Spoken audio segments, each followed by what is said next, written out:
ओम विश्वानिदेव सवितर दुर्तान परासु यद्भद्रं तन्नयासु। ओम भद्रं कर्णेभिः शृणुयाम देवा भद्रं पश्येमाक्षिभिर्यत्राः स्थिरैरङ्गैस्तुष्वासस्तनूभिः व्यसेमहि देवहितं यदायुः। ओम वेद प्रेमियों सुधी श्रोताओं, संप्रति हम सब ऋग्वेद के सप्तम मंडल के 87वें सूक्त की व्याख्या में प्रवेश करने जा रहे हैं। इस सूक्त में कुल 7 मंत्र संकलित हैं। सभी मंत्र त्रिष्टुप नामक छंद में निबद्ध हैं। मंत्र दृष्टा ऋषि वशिष्ठ मैत्रावरुण और देवता वरुण हैं और शीर्षक है व्यवस्थापक वरुण देव। अब संबंधित मंत्र का सर्वप्रथम सस्वर पाठ हो जाए।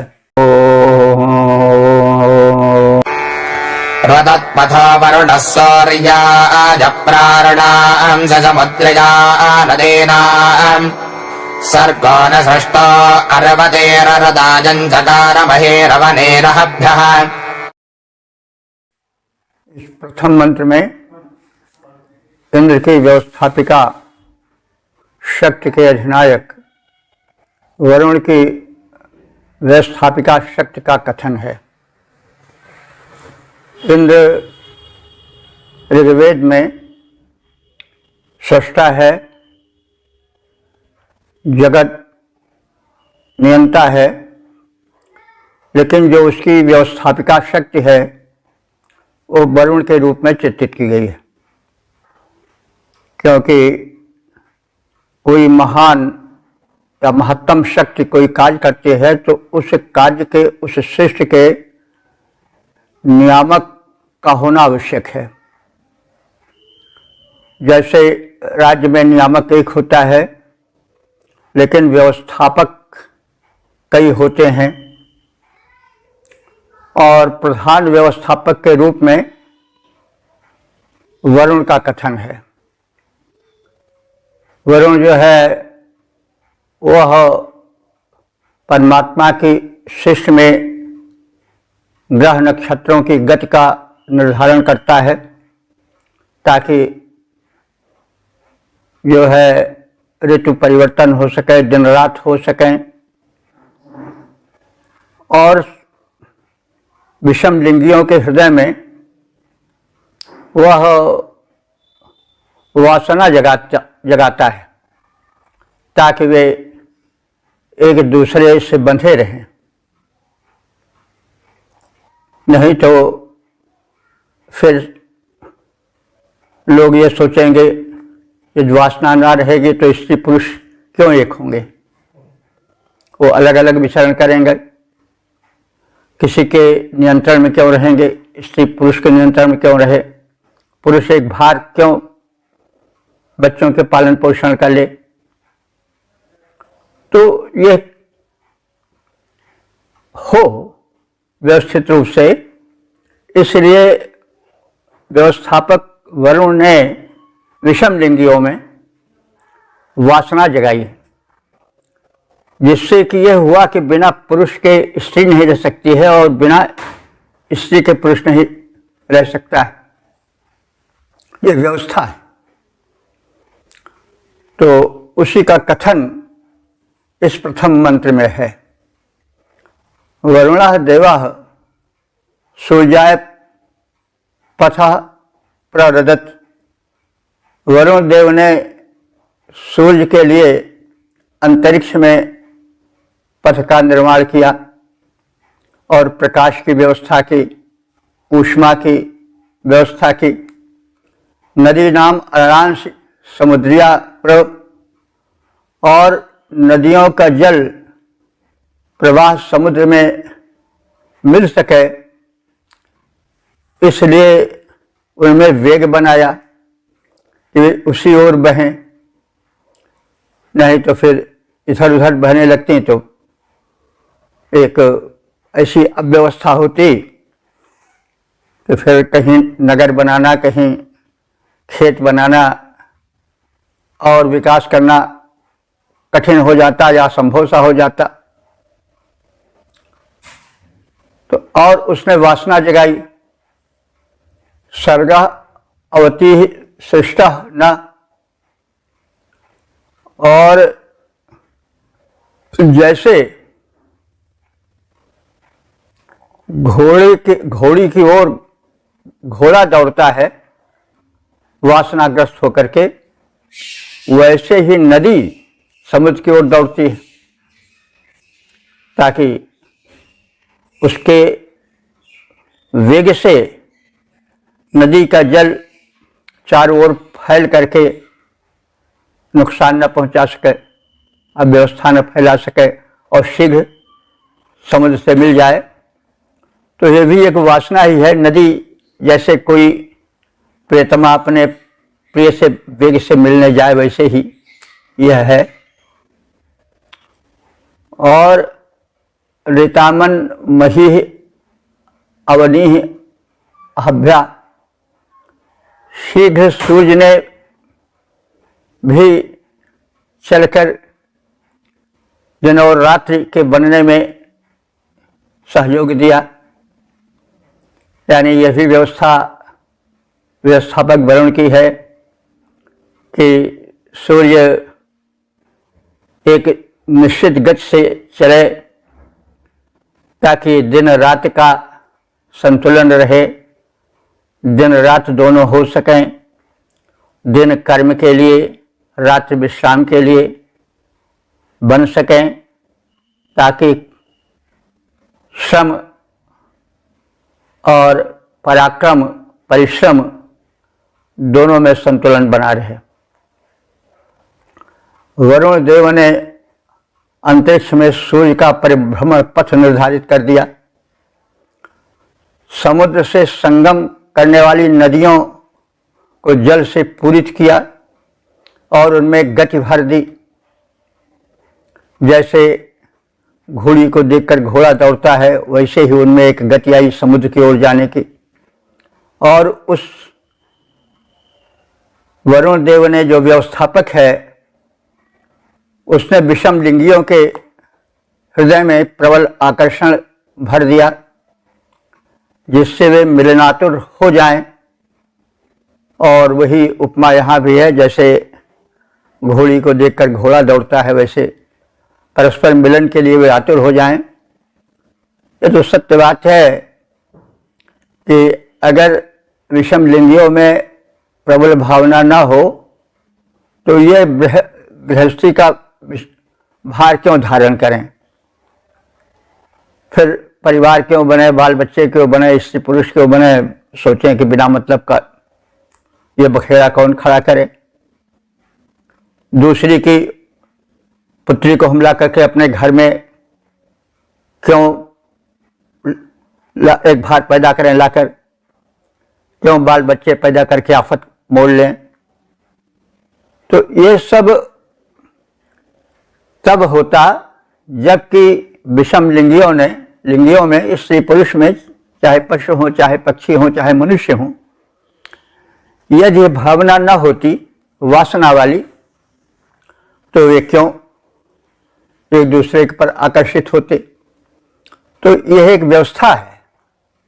जो वासना, काम वासना हृदय में अनिवार्य रूप से वेग के सहित जागृत होती है, उसका उद्देश्य है सृष्टि की वृद्धि, नहीं तो फिर दुनिया में वृद्धि ना ही हो। तो इस प्रकार से ये व्यवस्था है और इसीलिए काम को देव कहा गया है। वैसे काम की तो निंदा हमारे यहाँ की गई, काम क्रोध और लोभ तात तीन ये प्रबल खल, काम क्रोध और लोभ। तो ये तो दुष्ट बातें गए हैं, लेकिन अंत में काम देव को देव कहा गया है। क्रोध देव को देव नहीं कहा गया है, लोभ को देव नहीं कहा गया है। काम क्रोध लोभ मद मोह ये होते नहीं, इनको देव नहीं कहा गया, लेकिन काम को देव कहा गया है, क्योंकि उसी के कारण सृष्टि आगे बढ़ती है। और मनुष्य ही नहीं, पशु पक्षी ही नहीं, वरन ये जो अचल या अस्थावर प्राणी होते हैं, जैसे लता वृक्ष फसलें, इनमें भी काम भावना होती है। और जो फूल खिलते हैं उनमें कुछ आकर्षण ऐसा रहता है कि कीड़े मकोड़े उस आकर्षण से दौड़े आते हैं। और जो पराग केसर है, पुंग केसर जो है, उसमें भी स्त्री पुरुष का होता है। तो ये एक दूसरे का जो वीर जो रच मनुष्य की तरह होता है, केसर, पुंग केसर और नारी केसर क्या क्या होते हैं, उनको मिलाता है और इस प्रकार से अन्न और फल पैदा होते हैं। तो वनस्पतियों में भी यह काम भावना होती है। और फूल का जो रंग है, रूप है, खुशबू है, वो जो कीड़े मकोड़े हैं, भंवरे आदि हैं, उनको बड़ी अच्छी लगती है। वे बैठते हैं और उनके जो पैर हैं उसमें पुरुष पौधा जो है उसका वीर्य जाकर के नारी केसर में, गर्भ केसर में मिलता है। कुछ ऐसे ही सृष्टि होती है और आकर्षण उनमें भी होता है। फूल में खुशबू, फूल में रंग रूप। अगर यह व्यवस्था न होती तो जो कीड़े हैं जिनसे कि एक दूसरे का मिलाप होता है, इस फूल पर बैठे फिर उस फूल पर बैठे, उनके पैरों में लिपटा हुआ रज होता है वो संचरित होता है, बढ़ता रहता है एक दूसरे में, और उससे अनाज जो है वो बीज रूप में पैदा होता है, लगता है, पौधों में फल आदि लगते हैं। तो ये एक व्यवस्था है ना। और पता चलता है सूक्ष्म मस्तिष्क कार्य कर रहा है। तो जो इंद्र की या परमात्मा की शक्ति है, व्यवस्थापक, जिसको वरुण कहा गया है, वो यह सब करता है। सूर्य को अंतरिक्ष का विस्तार देता है ताकि चारों ओर प्रकाश फैल सके, कर्म में लोग जुड़ सकें। नदियों में वेग देता है और पशु पक्षियों में भी प्रायः विषम लिंगियों में आकर्षण पैदा करता है एक दूसरे से मिलने के लिए। मनुष्य में भी, नर नारी में भी एक आकर्षण पैदा कर देता है। नहीं तो सोचें कि एक मतलब हम क्या जरूरत है दूसरे की लड़की को अपने घर रख करके और फिर उसके बच्चों का पालन पोषण करें।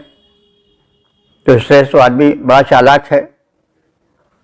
कोई अतिथि आ जाता है तो कुछ तो प्रसन्न होते हैं, कुछ अप्रसन्न हो जाते हैं, और अतिथि अगर कई दिन तक रह जाए तो सबको बुरा लगे। लेकिन इतना होते हुए भी परिवार का भार क्यों ढोता है कोई व्यक्ति? क्योंकि एक विषम लिंगियों में आकर्षण होता है। स्त्री बिना पुरुष के नहीं रह सकते और पुरुष बिना स्त्री के नहीं रह सकता है। बाल बच्चे ना हो तो भी कष्ट होता है। तो एक व्यवस्था है, और उस व्यवस्था का व्यवस्थापक कौन है? वरुण। तो वही बात कही गई है। वरुण देव ने किया सूर्य का परिभ्रमण पथ निर्धारित, सागर संगमिनी सरिताओं को है किया जलापूरित। नारी के प्रति नर में है उसने इतना आकर्षण डाला, दौड़ समागम के प्रति पड़ता जैसे घोड़ा मतवाला। रवि ने दिवस निशा को यद्यपि गज के द्वारा प्रथम बनाया, परस्पर करते और अनुसरण परस्पर उर्मियों के एकत्व, उर्मियों में यों एकत्व जगाया। ओम 787 देवता वरुण, छंद त्रिष्टुप, मंत्र 42 वशिष्ठ मैत्रा वरुण। शीर्षक है वायु के नियामक वरुण। अब संबंधित मंत्र का सर्वप्रथम सस्वर पाठ हो जाए। ओम आत्मा देवातो रथ आनवीनोत्पशुर्नभोर्निर्जमसे स समान अन्तर्महे बृहते रोदसे मे विश्वा ते धाम वरुण प्रजानि। इस दूसरे मंत्र में वरुण देव ने वायु की महिमा और उसके गुणों के विस्तारण के साथ साथ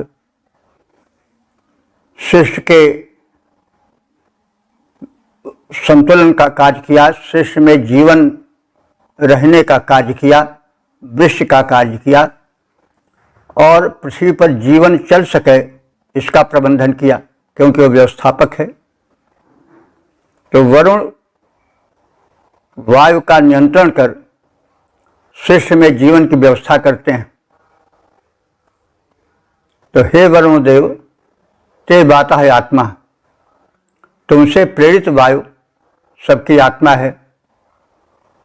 तो वायु देव वायु को या जो है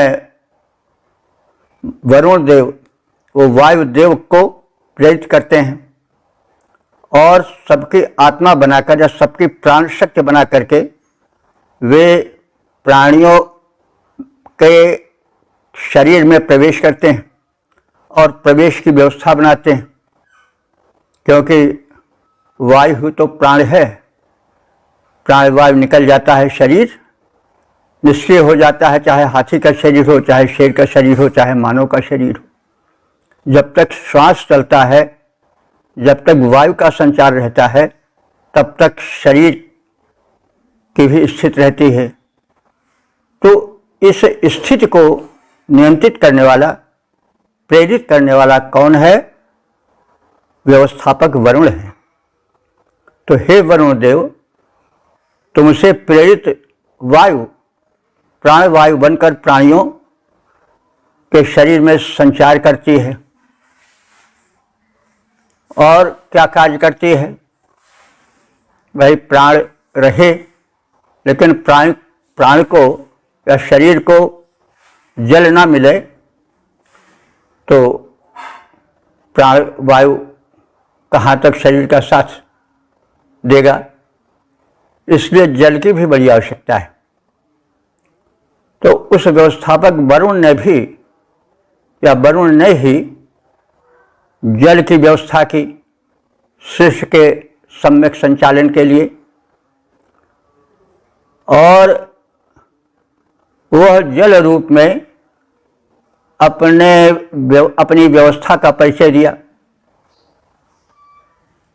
इस प्रकार से पशुना यव से ससवान, घास देने पर जैसे पशु अन्नवान बन जाता है, वैसे व्यवस्था के द्वारा तुमने पृथ्वी को अन्नों से युक्त किया।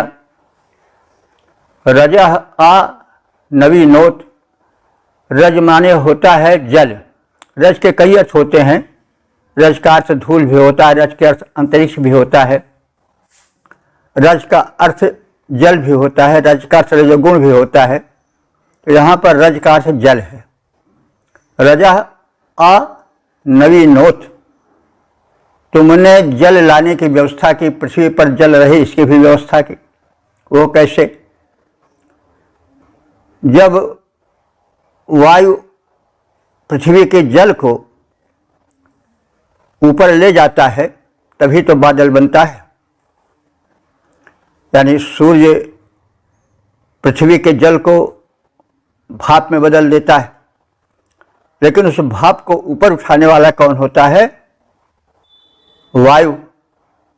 तो उस व्यवस्थापक वरुण ने एक ओर तो प्राण वायु के रूप में प्राण का प्रवेश प्राणियों में कराया, और दूसरी ओर जल की व्यवस्था की, और सागर में भरे हुए जल को जो नमकीन है उसको मीठा बनाया। सूर्य की किरणें जब तप्त की उसको, तो वह जल ऊपर उठा, और उसको ऊपर उठाकर ले जाने में वायुदेव का हाथ है। वृक्ष में बड़ा वायु का हाथ है। तो लेकिन यह व्यवस्था करता कौन है? उससे व्यवस्थापक वरुण करते हैं। और यह तो वैज्ञानिक तथ्य है कि हाइड्रोजन और ऑक्सीजन का यौगिक होने से वायु जल का कारण बन जाती है। यानी वायु जो है, वायु में ऑक्सीजन भी है और हाइड्रोजन भी है। तो जब ऑक्सीजन और हाइड्रोजन परस्पर मिलते हैं एक विशेष अनुपात में, उनका यौगिक सम्मिलन होता है तो जल बन जाता है। तो वरुण देव ने वायु का आश्रय लिया कि सृष्टि में जल आवे, और जल, वायु के बाद जल का स्थान होता है। वायु रहे लेकिन जल न रहे तो प्राणी नहीं चल पाएंगे, इसलिए जल को जीवन कहा जाता है। तो तुमने जल की व्यवस्था की, वाष्पित जल को ऊपर ले जाकर के बादल बनाया, और एक विशेष यौगिक मिलन के कारण, मिलन की वजह से, कारण से जो वायु के तत्व हैं, रूप हैं, ऑक्सीजन और हाइड्रोजन, ये मिलते हैं तो जल बन जाता है। जल कोई स्वतंत्र अग्नि तत्व की भांति या वायु तत्व की भांति तत्व नहीं है। पंच तत्वों में जो है यह जल वायु के कारण ही बनता है। तो इस व्यवस्था को संचालित करने वाला कौन है? व्यवस्थापक वरुण है। इसी तथ्य को ऋषि स्पष्ट करना चाहता है। तो भूर्णी, इस प्रकार से तुमने, भूर्णी माने भरण पोषण का प्रबंधन किया। इमे मही बृहति रोदसी, ये व्यापक बृहद द्युलोक, रोदसी कहते हैं द्युलोक को। रोदसी शब्द एक है, लेकिन इसमें अर्थ दो हैं, यानी दो तत्व समाये हुए हैं। द्युलोक और भूलोक दोनों मिलके रोदसी बनते हैं। ऐसे संस्कृत में कई शब्द हैं, जैसे दंपति है, शब्द एक है लेकिन स्त्री पुरुष दोनों का अर्थ देता है। वैसे रोदसी शब्द एक है लेकिन उसमें द्युलोक और भूलोक दोनों का समावेश है। इमे मही बृहति रोदसी, मही कहते हैं व्यापक, मही पृथ्वी को ही कहते हैं। आजकल मही पृथ्वी के अर्थ में ही जानी जाती है। मह और मही दोनों शब्द ठीक हैं। मही भी पृथ्वी कह देती है और मही भी पृथ्वी कह देता है। तो इमे मही, लेकिन मही इसलिए मही कही जाती है पृथ्वी के आदि क्योंकि वो व्यापक है। तो वास्तव में मूल जो है वो व्यापक के अर्थ में ही मही आती है। तो इमे मही, मही मानी बहुत बड़ी। ये किसका विशेषण यहाँ बना है? रोदसी की। अंतरिक्ष या द्युलोक और भूलोक दोनों बहुत विस्तृत हैं। तो इस तरह से ये मही हैं, यानी विस्तार के कारण मही हैं। इमे मही बृहति रोदसी, ये बहुत व्यापक विस्तृत आकाश और पृथ्वी या द्युलोक और भूलोक के अंतः माने मध्य में, ते विश्वाधाम प्रियाणि, तुम्हारे सभी स्थान लोगों को प्रिय हैं। तो जो तुमने बनाया है इस धरा और गगन के मध्य में, द्युलोक या भूलोक के मध्य में, वे सब निर्माण लोगों को बड़े प्रिय लगते हैं, आकर्षक हैं, उपयोगी हैं। हे वरुण देव, तुमसे प्रेरित वायु सबकी आत्मा है। प्राणवायु बनकर वह आत्म तत्व को शरीर में स्थिर बनाए रहती है। यह चारों ओर प्रवाहित होकर के वाष्पित जल को बादल बनाती है। यह वायु जैसे पशु अन्नोत्पादन में सहायक बनकर भरण पोषण करता है। पशु से मत हुआ बैल आदि वृषभ आदि जो हैं वो कर्षण भूमि कर्षण करके भूमि को जोत करके अन्न के उपजने के साधन रूप में सब प्राणियों का पोषण करते हैं, मनुष्यों का पोषण करते हैं। वैसे वायु भी विष का कारण बनकर प्राणियों का भरण पोषण करता है या करती है। वैसे हम लोग हवा को वायु को स्त्रीलिंग में प्रयोग करते हैं और संस्कृत में तो पुल्लिंग है, लेकिन जब हिंदी आ जाती तो तमाम वस्तुएं अपने हिसाब से चलती हैं, क्योंकि जब दो चीज़ें अलग हो गई तो फिर व्यवस्था भी अलग हो जाती है। इसलिए है तो संस्कृत के हिसाब से वायु पुल्लिंग, लेकिन खड़ी बोली में स्त्रीलिंग में भी प्रयोग होता है, इसलिए उससे अधिक किसी को सोचने विचारने की आवश्यकता भी नहीं है। तो वैसे वायु भी वृष्टि का कारण बनकर प्राणियों का भरण पोषण करता है या करती है। महान और विस्तृत द्यावा पृथ्वी के मध्य में फैले हुए सभी स्थान बड़े लोकप्रिय हैं, क्योंकि इस धरा गगन में या उससे ऊपर देलोक में जितने ग्रह नक्षत्र हैं, सूर्य चंद्र आदि, वे सब आकर्षक हैं और जीवनदायक हैं, लोकप्रिय हैं, लोक के कल्याणकर्ता हैं, संचालक हैं। और इन सब की व्यवस्था कौन करता है? व्यवस्थापक वरुण। तो हे वरुणराज, हे वरुण देव, जो तुमसे प्रेरित वायु, वहा वायु कहा जाता है। हे वरुण देव, जो तुमसे प्रेरित वायु कहा जाता है, उसका प्राण रूप है जग में जो जल बरसाता है। वर्षा का कारण वन पोषण यही कराता है, धरा गगन के मध्य सभी का प्रिय बन जाता है यह वायु। और वायु जल आज की व्यवस्था करने वाला कौन है? व्यवस्थापक वरुण। जैसा पहले कहा गया है कि इंद्र की परमात्मा की व्यवस्थापिका शक्ति जो है वह वरुण की शक्ति है। तो ऐसा कहा गया है कि यह वैज्ञानिक तथ्य है कि हाइड्रोजन और ऑक्सीजन का यौगिक रूप जल है, और इस प्रकार से जल का कारण वायु है। तो आदि आदि वैज्ञानिक तथ्यों का ऋषियों का पूर्ण रूप से परिज्ञान था, और वेद में वैज्ञानिकता भी, सूक्ष्म वैज्ञानिकता भी जहाँ जहाँ पर दिखाई देती है।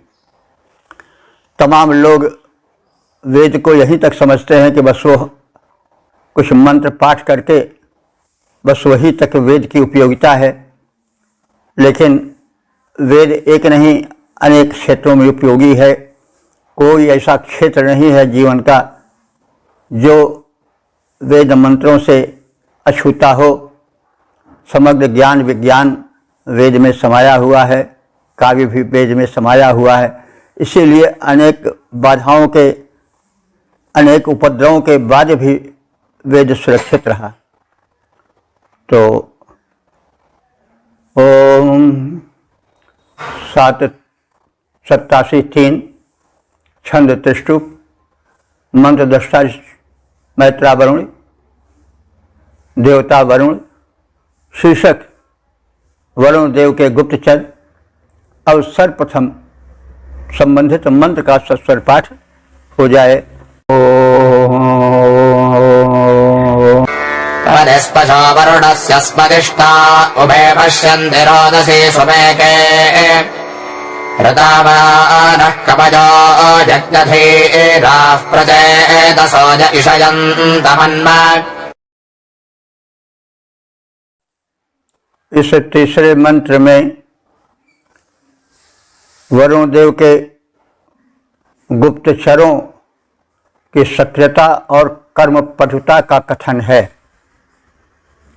जो व्यवस्थापक है, व्यवस्था संतुलित रहे, सबल रहे, सशक्त रहे, इसलिए जैसे शासन में राजा महाराजा गुप्तचर रखते हैं, वैसे वरुण भी गुप्तचर रखते हैं, जो उन तक पृथ्वी में होने वाली प्रत्येक गतिविधि को वरुण तक पहुंचाते हैं। जो सत्कृत्य करते हैं उनके सत्कृत्यों को पहुंचाते हैं, जो दुष्कृत्य करते हैं उनके दुष्कृत्यों को भी पहुंचाते हैं। तो इस मंत्र में गुप्तचरों की विशिष्ट गुप्तचर्य शक्ति का कथन है और वे सक्रिय गुप्तचर दुलोक और भूलोक के होने वाले कृत्यों को वरुण देव तक पहुंचाते रहते हैं।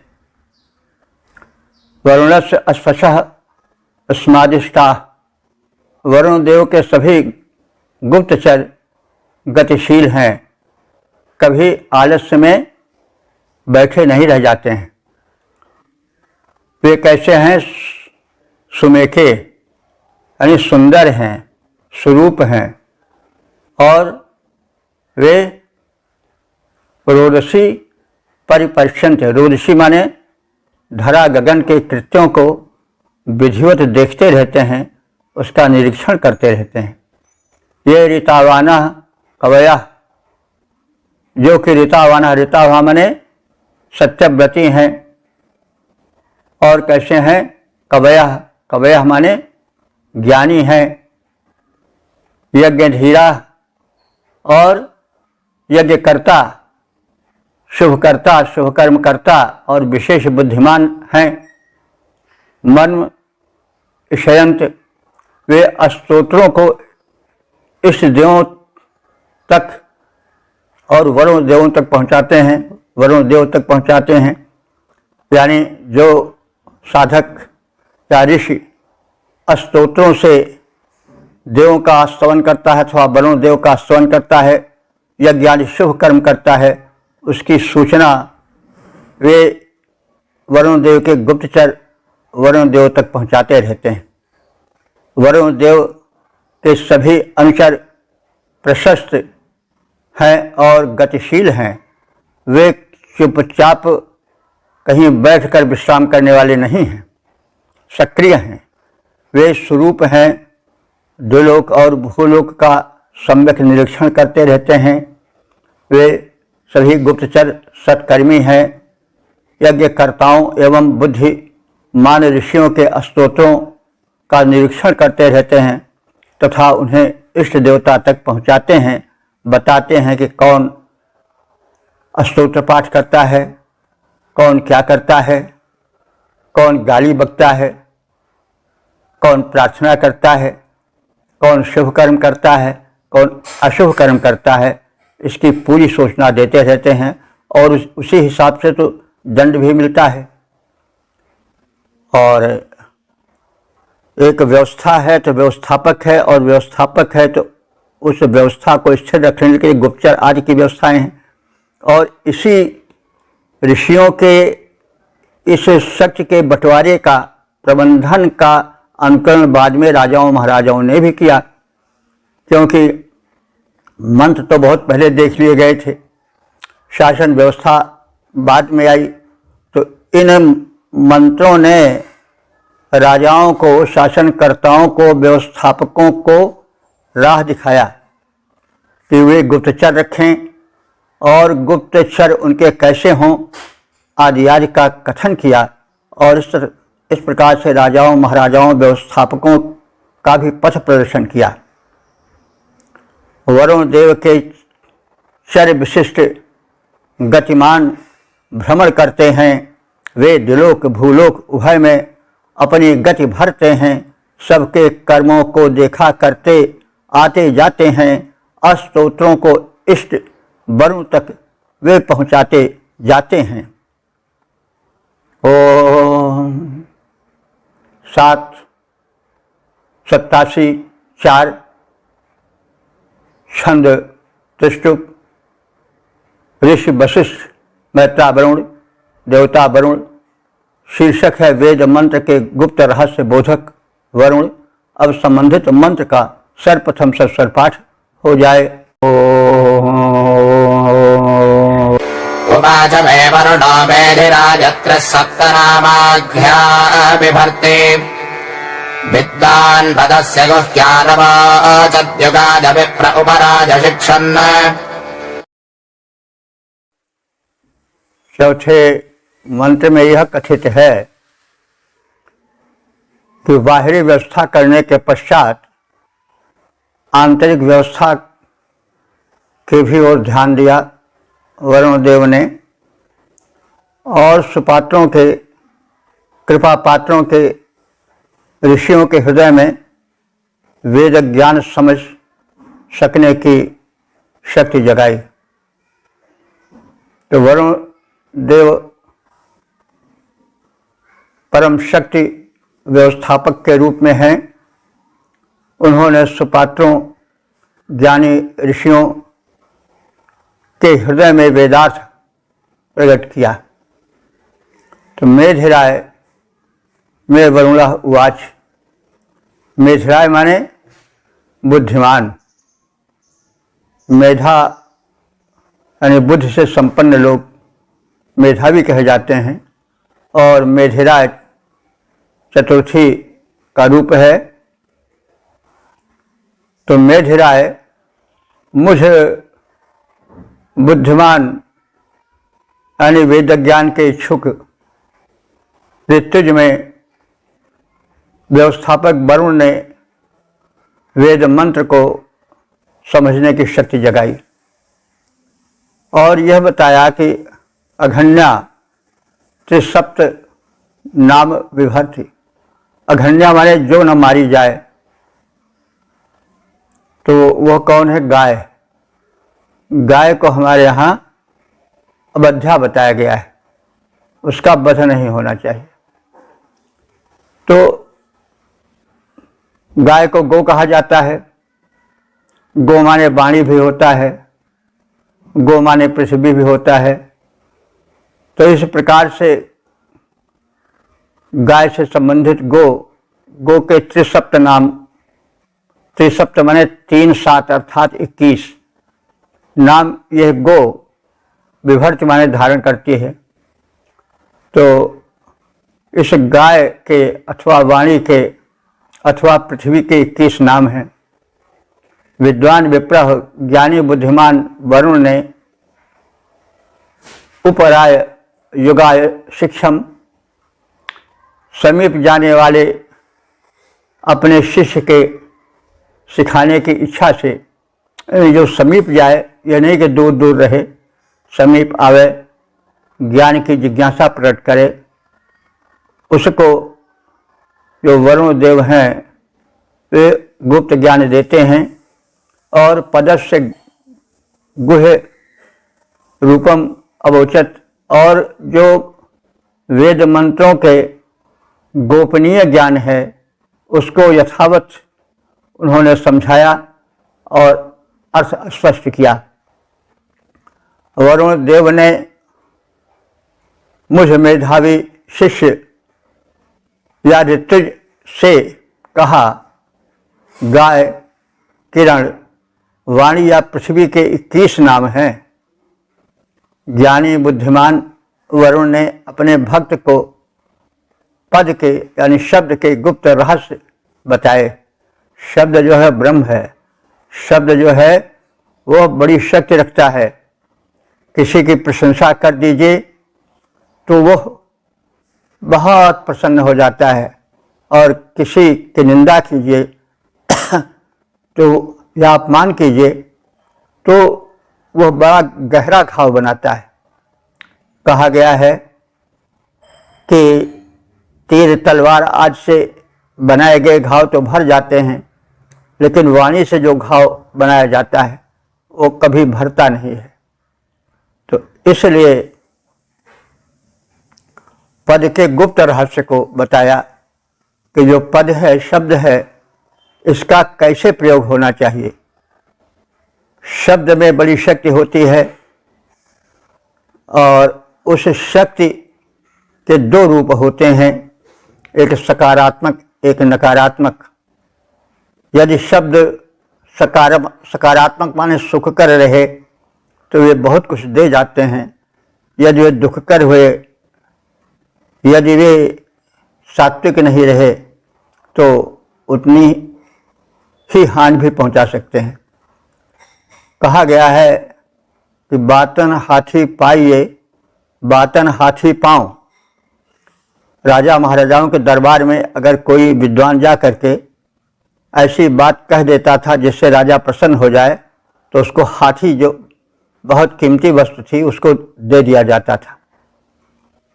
लेकिन अगर कट शब्द या बिना सोचे समझे कहता था तो उसको हाथी पाँव पहले दंड दिया जाता था, तो व्यक्ति को हाथी के पैर के नीचे कुचलवा दिया जाता था। तो इसीलिए वाणी संभाल कर बोलना चाहिए। और इस संदर्भ में किसी ने कहा है कि बातन हाथी पाइए और बातन हाथी पाँव। अगर आप संभाल कर बोलेंगे तो आपको हाथी मिल जाएगी, और अगर आप वाणी का दुरुपयोग करेंगे तो मरण रूप में हाथी के पाँव के नीचे दबाया भी और मारा या मरवाया भी जा सकता है। तात्पर्य है कि परम शक्ति ने ज्ञानी सुपात्रों के हृदय में मंत्रों के गुप्त पदों के रहस्यों को प्रकट किया, और वाणी का प्रयोग कैसे हो, शक्ति का प्रयोग कैसे हो, धरती का प्रयोग कैसे हो, और इस प्रकार से जीवन की चर्या भी वरुण देव ने बताई, गुप्त रहस्यों को बताया, मंत्र में छिपे हुए गूढ़ अर्थ को भी समझाया और अपनी महिमा को प्रकट किया। कहा वरुण ने, गोस शब्द के 21 अर्थ हैं धारे, किया रहस्य प्रकट, सुशिष्य से गुप्त पड़े जो सारे। उस ज्ञानी वर्णीय शक्ति ने था वेदार्थ सुझाया, तब सुशिक्षित को गूढ़ वेद का अर्थ समझ में आया। वेदार्थ बड़ा गूढ़ होता है, वो किसी योग्य ज्ञानी के द्वारा समझा जाए तो बड़ा कल्याणकर होता है, लेकिन समझना और समझाना बड़ा कठिन होता है। इस बात को भी इस मंत्र में प्रकट किया गया है। ओम 7, 87, 5 छंद त्रिष्टुप। मंत्र दृष्टा वशिष्ठ मैत्रा वरुण, देवता वरुण, और शीर्षक है व्यवस्थापक वरुण। अब संबंधित मंत्र का सर्वप्रथम सस्वर पाठ हो जाए। तिस्राज्ञाभो निहिता अन्तरस्मिन् तिस्रो भूमेरुपराः षड्विधानाः गृच्छो राजा वरुणश्चक्र एतम् दिवि प्रेङ्खम् हिरण्ययम् शुभेकम्। इस 5वें मंत्र में व्यवस्थापक वरुण द्वारा बड़ी उत्तम व्यवस्था की गई है। जो विभाजन हुआ है भिन्न भिन्न रूपों में, वो बड़ा ही प्रशंसनीय है। तो अस्मिन् अंतः तिस्रः द्यावः निहिताः, इस वरुण की व्यवस्था के अंतर्गत जो है वह द्यावा और पृथ्वी में तीन व्यवस्थाएं हैं, यानी उत्तम व्यवस्था, मध्यम व्यवस्था और निम्न कोटि की व्यवस्था। क्योंकि व्यवस्था जो है वह पात्र के अनुकूल होनी चाहिए। कुछ लोग किसी व्यवस्था में अधिक सुखी रह सकते हैं, कुछ लोग किसी व्यवस्था में सुखी रहते हैं। जैसे पृथ्वी में मैदानी भाग है, पठारी भाग है, दलदल वाला भाग है, तो जीव भी इसी प्रकार से भिन्न भिन्न प्रकृति के हैं। तो पृथ्वी पर तो भिन्न भिन्न प्रकृति के, भिन्न भिन्न रुचि के जीव हैं, तो इसलिए उनके हिसाब से उत्तम, मध्यम और निम्न कोटि की व्यवस्था की गई है व्यवस्थापक वरुण द्वारा। तो वरुण देव के अधिकार क्षेत्र में द्विलोक के 3 विभाग उत्तम, मध्यम और अधम हैं। इसी प्रकार से भूलोक के भी 3 कोट के विभाग हैं और वो उत्तम, मध्यम और निम्न कोट का हो सकता है, अथवा मैदानी भाग, पठारी भाग और दलदल वाला भाग। तो इन सब की अपने अपने स्थान पर उपयोगिता है। जीव भी भिन्न भिन्न कोट के हैं, तो उनको रहने के लिए भिन्न भिन्न व्यवस्थाएं हैं। तो जैसे मछली है वो जल में ही जी सकती है, बाहर नहीं जी सकती है, तो उसके लिए अलग व्यवस्था है। इसी प्रकार से भिन्न भिन्न प्राणी भिन्न भिन्न वातावरण में रह सकते हैं, तो इसलिए उनके अनुकूल वातावरण की व्यवस्था व्यवस्थापक को करना पड़ता है। मनुष्यों में भी कुछ मांसाहारी हैं, तो उनके लिए उसी हिसाब से व्यवस्था, कुछ फलाहारी हैं, कुछ जो हैं सर्वाहारी हैं। तो व्यवस्था उस व्यवस्थापक की तभी उत्तम कही जाएगी जब सभी पात्रों के अनुकूल हो। इसलिए व्यवस्था में एक रूपता रहते हुए भी उसमें अनेक रूपता लानी पड़ती है, पात्रानुकूल। तो अस्मिन् अंतः तिस्रः द्यावः निहितः, इस वरुण के व्यवस्था के मध्य 3 विभाग हैं, उत्तम, अधम या उत्तम, मध्यम और निम्न कोट के। ये सब द्विलोक में भी हैं और भूलोक में भी हैं। तिस्रः भूमि, 3 भूमियां हैं, भूमि के 3 विभाग हैं। जैसे कहा गया है मैदानी भाग, पठारी भाग और दलदल का भाग। तो ये भूमि के 3 प्रकार के विभाग हैं। अपरा षड विधा, उसमें 6 विभाग 6 ऋतुओं के हैं।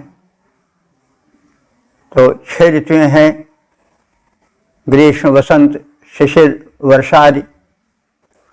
तो इन सबका विधान किया है, व्यवस्था की है। षड विधा 6 प्रकार से ऋतुओं के रूप में, ये भी आवश्यक है अपने अपने स्थान पर। तो ये जो व्यवस्था है वो बड़ी संतुलित और व्यवस्थित है, और वो सब की गई किसके द्वारा? वरुण शक्ति के द्वारा। वरुण है कौन? वो सर्व सृष्टि नियामक इंद्र का जो क्रियात्मक रूप है वह है। तो वरुण जो है वो सारी व्यवस्था का अधिकारी है, सारी व्यवस्था का नियामक है। तो उसने ऋतुओं यानी काल चक्र को भी 6 भागों में बांटा है, ग्रीष्म, शरद, शिशिर, वसंत आदि में, वर्षा आदि में। ग्रीष्म राजा वरुण, ग्रीष्म माने प्रशंसनीय, राजा वरुण ने एतम हिरण्यम कम प्रेखम सुवर्णवत प्रेक्षणीय सूर्य को भी व्यवस्थित किया है। सूर्य न हो तो बर्फ ही बर्फ चारों ओर रहेगी, ऊष्मा नहीं रहेगी, प्रकाश नहीं रहेगा।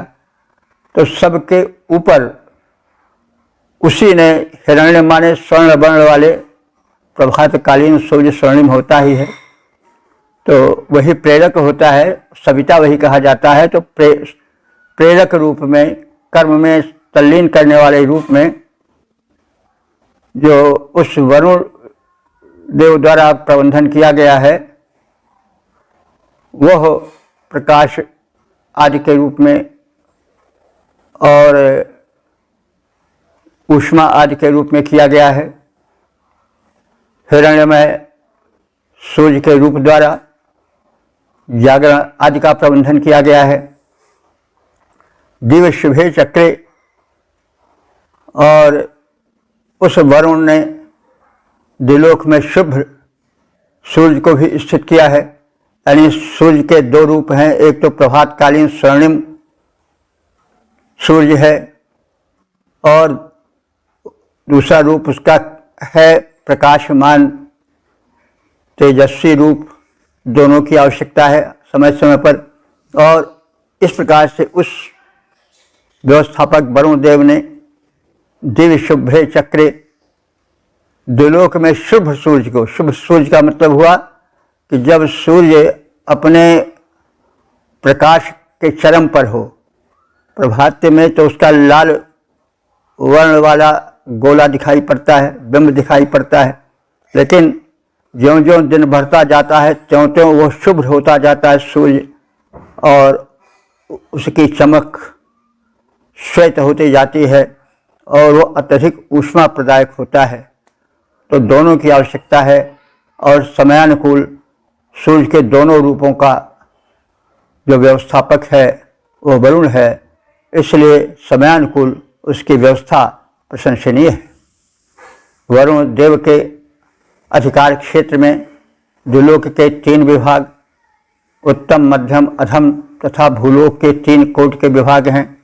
वरुण के ही कारण ऋतुओं के 6 विभाग हुए हैं। राजा व्यवस्थापक वरुण ने स्वर्ण वर्ण वाले सूर्य को द्विलोक में और सबके हितों के लिए दीप्तिमान शुभ्रवर्णी सूर्य को भी आकाश में स्थापित किया है। वरुण राजा ने सबके हित में किया प्रबंधन सारा, वरुण राज ने सबके हित में किया प्रबंधन सारा। अंतरिक्ष का और भूमि का किया सुखद बंटवारा। 6 भागों में ऋतुएं बांटी, 6 भागों में ऋतुएं बांटी। स्वर्णिम सूर्य बनाया, दीप्तिमान कर अंतरिक्ष में निराधार लटकाया। तो सर्वज्ञात है कि पृथ्वी पर जीवन, यहाँ के वातावरण एटमॉस्फियर के कारण है। आकाश वायुमंडल की परतें यानी लेयर्स में यह सब बटे हैं। अंतरिक्ष और मैदानी भाग, पठारी भाग तथा खाड़ी के विभाग रूप में भूतल बटा है। ऋतुएं वसंत ग्रीष्म वर्षा आदि 6 भागों में विभक्त हैं और सारी व्यवस्था का व्यवस्थापक कौन है? वरुण है। उसकी व्यवस्था बड़ी उत्तम है और विचार युक्त और महत्ता को अनुभूयमान कराने वाली है। ओम 7 87 6 छंद त्रिष्टुप मंत्र दृष्टा वशिष्ठ मैत्रा वरुण देवता वरुण शीर्षक व्यवस्थापक वरुण। अब संबंधित मंत्र का सर्वप्रथम सस्वर पाठ हो जाए। अपसिन्धं वरुणाद्यौरिवस्थाद्रप्सो न श्वेता भृगस्तु विष्मान् गम्भीर शंसो रजसो विमानः स्वभारक्षत्रः सतो अस्य राजा।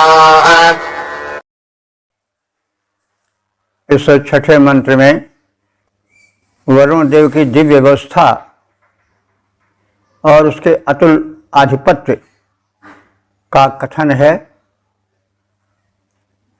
वरुणा द्योः सिंधुम अवस्थात। उस व्यवस्थापक वरुण ने आकाश के समान ही विस्तृत समुद्र की भी स्थापना की है, क्योंकि जल की वायु के बाद सर्वाधिक आवश्यकता है। इसलिए पृथ्वी पर 3 भाग जल का है, 4 भाग में 3 भाग जल का है और 1 भाग थल का है। तो जलाधिक्य होना आवश्यक है। तो उस वरुण ने आकाश को बड़ा व्यापक बनाया कि कितने भी ग्रह नक्षत्र क्यों न हो, कितना ही प्रसार क्यों न हो।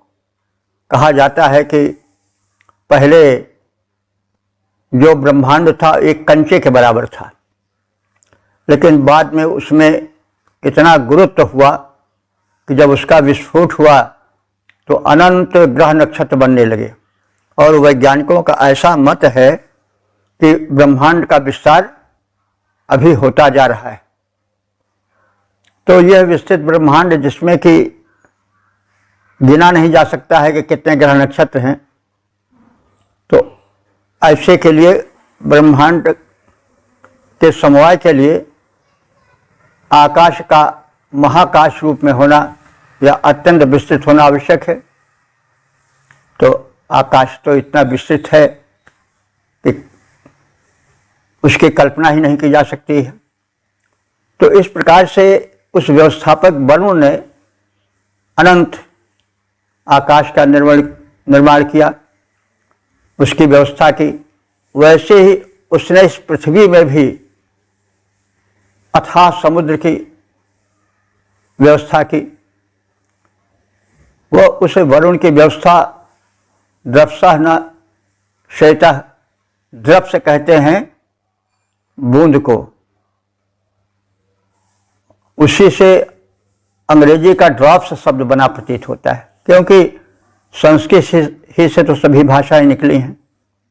कहीं कहीं शब्द बिल्कुल निकट के दिखाई पड़ते हैं, कहीं कहीं दूर चले गए हैं, लेकिन हैं सब वैदिक संस्कृत के ही निर्माण। तो द्रव्स या ड्रॉप्स, द्रव्सना जल बिंदुवत, उसका जो निर्माण है वह श्वेता श्वेत वर्णी है। श्वेत वर्णी का मतलब वह सात्विक है और प्रशंसनीय है। मृगः तविष्मान, और मृग के समान गतिमान है, यानी उसके प्रबंधन में कहीं कोई कमी या शिथिलता नहीं है। जैसे हिरण बहुत तेज भागता है, धरती नाप लेता है, वैसे उसका जो निर्माण है, जो व्यवस्था है, वो भी बड़ी विशाल है और बड़ी गतिशील है, शिथिल नहीं है। गंभीर संशा रलसा विमाना, विशाल प्रशंसा वाला और अंतरिक्ष का निर्माण करने वाला व्यवस्थापक वरुण है। गंभीरा संशा, संशा माने प्रशंसा, और रलसा माने अंतरिक्ष। तो परम प्रशंसा वाला यह व्यवस्थापक वरुण अंतरिक्ष का निर्माण करने वाला है। सुपार दक्षा अश्व सतह, उत्तम रीत से दुख से पार कराने वाला है, जिसका बल विशाल है तथा यह सारे जगत का एकमात्र राजा है। सुपार दक्षा अश्व सतह राजा, उत्तम रीत से दुख से पार कराने वाला। सुपार बने पार करने वाला, दक्ष बने दक्ष उत्तम हो। अश्व सतह, यह संपूर्ण सृष्टि के समस्त विघ्नों से पार कराने वाला है, उसकी व्यवस्था में कोई बाधा डालने वाला नहीं। यह वरुण इस जगत का एकमात्र राजा है, व्यवस्थापक है। वरुण देव ने आकाश के समान ही समुद्र की स्थापना की है। वरुण जल बिंदुवत शुभ्र वर्ण हैं, उनकी व्यवस्था भी स्वच्छ जलबंद, स्वच्छ जलबिंदु की तरह निर्मल है, पवित्र है। गौर मृग की तरह गतिशील है। वरुण अपने प्रशस्त परम बल से अंतरिक्ष के निर्माता हैं और वे दुखों से पार ले जाने वाले एकमात्र राजा हैं, शासक हैं, व्यवस्थापक हैं। किया वरुण ने सिंधु स्थापन, भूपर ऊपर व्योम समान। वरुण वार्य बिंदुवत शुभ्र हैं और गौर मृग सम बलवान, अपने अतुलित बल से व्यापक अंतरिक्ष का किए प्रसार वरुण देव इकलौते राजा, करते जो कष्टों से पार। ओम 787 7 मंत्र दृष्टा वशिष्ठ मैत्रा वरुण, देवता वरुण, छंद तिष्टुप, शीर्षक है रक्षार्थ प्रार्थना। अब संबंधित मंत्र का सर्वप्रथम सस्वर पाठ हो जाए। या प्रलयाद चक्रुषे चिदागो भजं स्यापवरुणे अनागाः अनौरतान्यदितेररधन्तो जोजम्पाद स्वस्तिभिः सदा नः। इस 7वें मंत्र में जो समापन वाला मंत्र है, उसमें नियामक, व्यवस्थापक, वर्ण की क्षमाशीलता एवं उनके प्रबंधन के वैशिष्ट की प्रशंसा है और सुरक्षार्थ प्रार्थना है। यह मंत्र शरणागति रूप में देखा जा सकता है। जो आराध्य है उसके गुण कथन के पश्चात समर्पण देखा जाता है, तो गुण कथन के पश्चात समर्पण भाव इस मंत्र में देखा जा सकता है। यह आगह चकृषे चित मृडयति, जो वरुण पाप करने वाले को भी सुख देता है, यह उसकी क्षमाशीलता का कथन है और शरणागत के रूप में संकेत मिलता है। तो वरुण उदार भी है। आगाह माने जो पाप कर्म करते हैं उनको भी वो सुख ही देता है। अब यह शरणागति है और तो मतलब प्रकृति में क्षमा नहीं है, जो गलत करेगा उसको फल मिलेगा, लेकिन फिर भी इस प्रकार से दंड नहीं है जो कि तत्काल नष्ट कर दे व्यक्ति को। तो आगा हमारे पाप होता है, तो पाप तो मनुष्य पर क्षण क्षण होते ही रहते हैं। मनुष्य का स्वभाव ही गलतियों का है, टू यर इज ह्यूमन। लेकिन फिर भी वो व्यवस्थापक शक्ति जो है वो तत्काल दंड नहीं देती है, बार बार क्षमा भी करती चलती है। जैसे मनुष्य खाने में, पीने में, व्यवहार में, विचार में क्षण क्षण पर स्खलित होता जाता है और प्रकृति के नियमों को तोड़ता है। यह हम सब देखते हैं कि क्या उठना हुआ, क्या बैठना हुआ, क्या खाना हुआ, क्या पीना हुआ। तो वो सब मनुष्य का व्यवस्थित नहीं है। तो यहाँ पर वह व्यक्ति तुरंत क्यों नहीं नष्ट हो जाता, इसमें उस व्यवस्थापक की उदारता के दर्शन होते हैं। मनुष्य का खाना पीना बड़ा नियमित है, जो नहीं खाना चाहिए वो खा जाता है, जो नहीं पीना चाहिए सुरापान आदि करता जाता है, धूमपान करता जाता है, लेकिन तत्काल दंड नहीं देता है, क्षमा करता चलता है। जब अपराध सीमा पार कर जाता है तब दंड मिलता है। जैसे कृष्ण ने कहा था, भाई 100 गालियां तुम्हारी हम माफ करेंगे, लेकिन 100 के बाद जहां आगे गाली दे त्यों ही दंडित हो गई। शिशुपाल के संदर्भ में है। तो वैसे ही यह व्यवस्थापक भी तमाम गलतियों को माफ करता चलता है। 100 गालियां तो कृष्ण मुस्का कर सहते रहे, लेकिन 100 पार होने पर दंड दिए। तो ऐसे ही जो यह व्यवस्थापक वरुण है वो तमाम मानवों के त्रुटियों को क्षमा भी करता चलता है, तत्काल दंड नहीं देता है। इस प्रकार से उसकी उदारता है। वरुणे वयम अनागाह श्याम, वरुण की व्यवस्था में हम सब अनागाह माने निष्पाप बने रहें। अदितेह व्रतानि अनुरिधंतः, अधीन वरुण के व्रतों का हम संवर्धन करेंगे। माने वरुण जो कभी दीन होना नहीं जानता, अधीन है, उसके निर्धारित नियमों को हम मानेंगे और इस प्रकार से विकास करेंगे। ऐसी हम चेष्टा करते रहेंगे। यूयम न सदा स्वस्थ भी पात, हे वरुण देव तुम सब देवताओं के साथ स्वस्थ भी अपने कल्याणकर साधनों से नह पात, हम सब को रक्षण प्रदान करते रहो।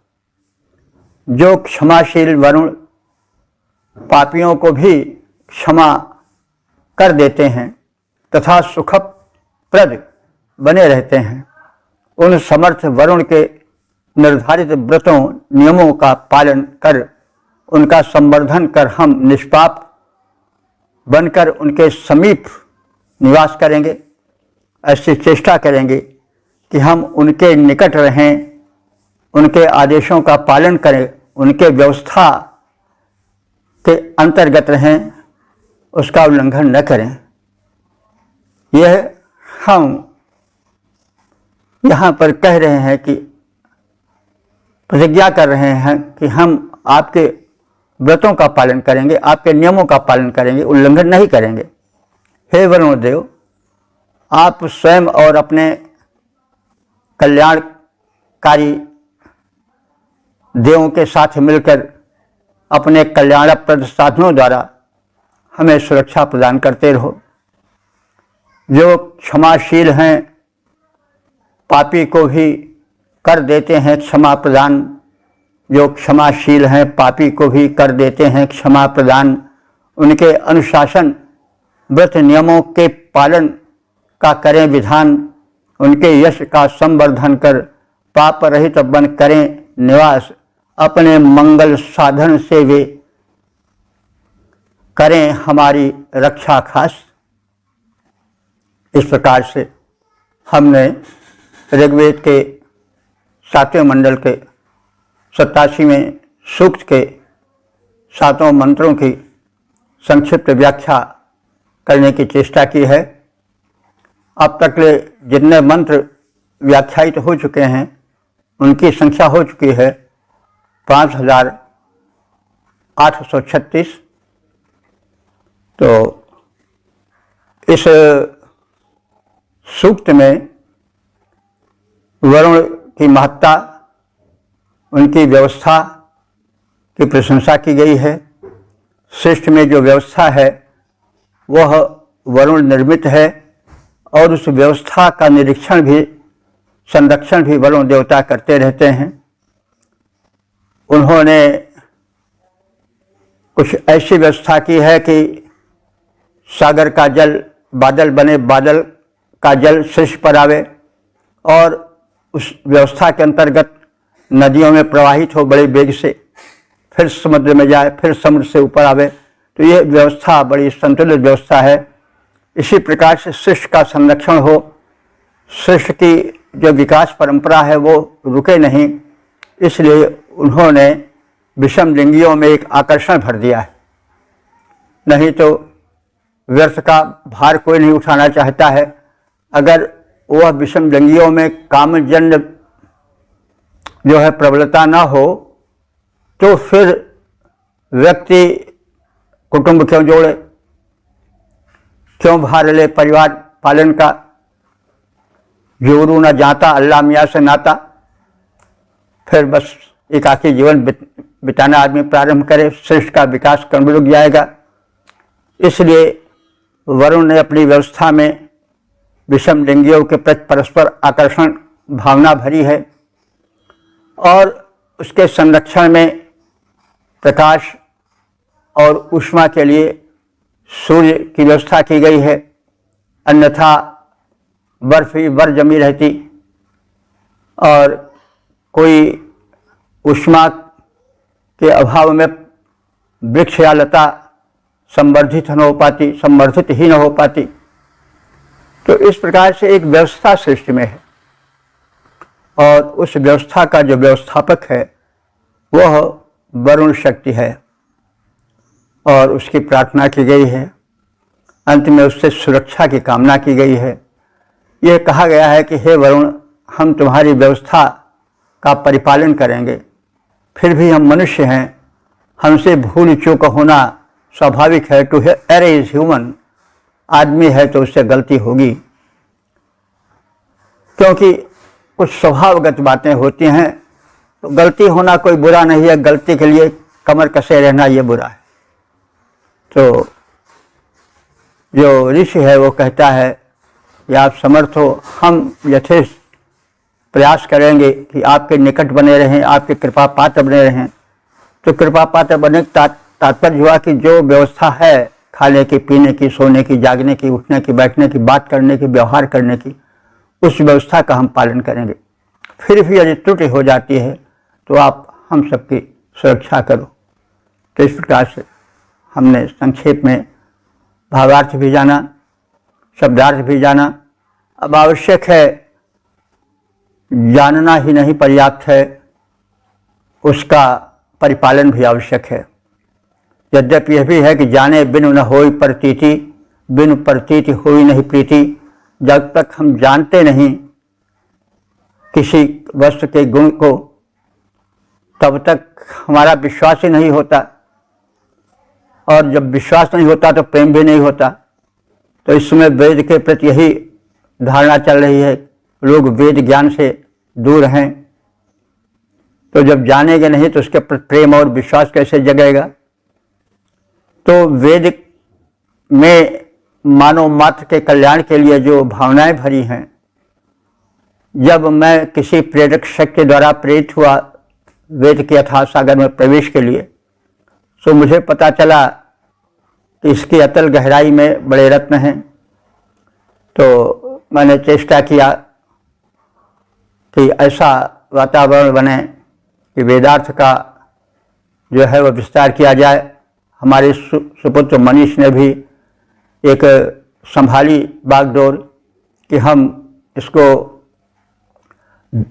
दूरभाष के रूप में या उसके साधन के रूप में वेद मंत्रों का जो व्याख्यान का कार्य चल रहा है, जो शब्दार्थ सहित व्याख्या और उसकी जो बारीकियां हैं उस पर प्रकाश डाला जा रहा है, उसको अस्थायी करने का प्रबंध करेंगे दूरभाष के जरिए, मोबाइल के जरिए।